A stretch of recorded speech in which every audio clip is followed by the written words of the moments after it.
Notre cheminement vers la biodiversité s'est passé avec différents partenaires. Je dirais qu'on a commencé plutôt avec la Fédération des chasseurs, qui à un moment a implanté des haies pour la petite faune, enfin spécialement, je dirais, pour la perdrix grise, qui est l'espèce un peu emblématique de la Champagne crayeuse. Dans un deuxième temps, grâce à phare, on a eu un travail en commun avec la LPO, donc sur 5 ans, où là on a pu faire des audits sur nos exploitations. On a fait un plan de gestion, donc ça nous a permis de mettre en place un certain nombre de choses.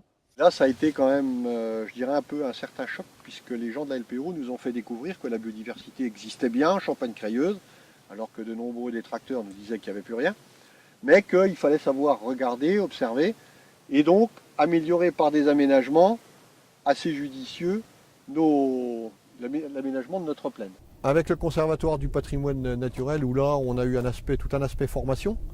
Et ensuite, il y a eu création au niveau du département d'une association qui s'appelle Symbiose, où là, on travaille la biodiversité à travers les paysages.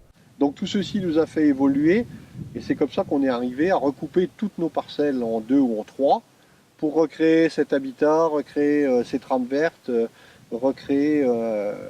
améliorer la biodiversité dans notre exploitation.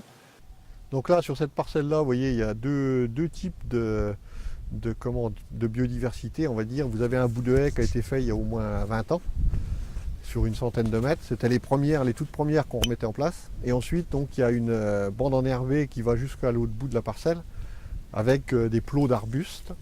Ensuite, on a une parcelle de betterave là-bas dans le fond, dans lequel il y a deux bandes enherbées.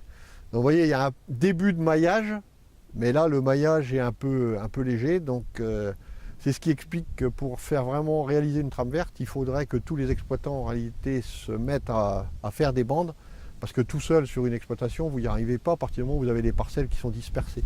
Donc il y a encore du travail à faire, et ça, c'est ce qu'on veut faire à travers Symbiose. Donc, et dernièrement, un engagement dans Biodiversité qui nous permet donc de faire un suivi d'indicateurs, en particulier sur les abeilles et sur les perdrix grises, pour voir un peu l'évolution des populations avec les aménagements que l'on a déjà faits, mais surtout aussi de savoir quel nouveau type d'aménagement on pourrait faire ou améliorer déjà ceux existants. Donc tout ceci dans l'idée de pouvoir se laisser multiplier les auxiliaires dans toutes nos bandes enherbées, dans tous les aménagements, pour lutter contre les parasites de nos cultures.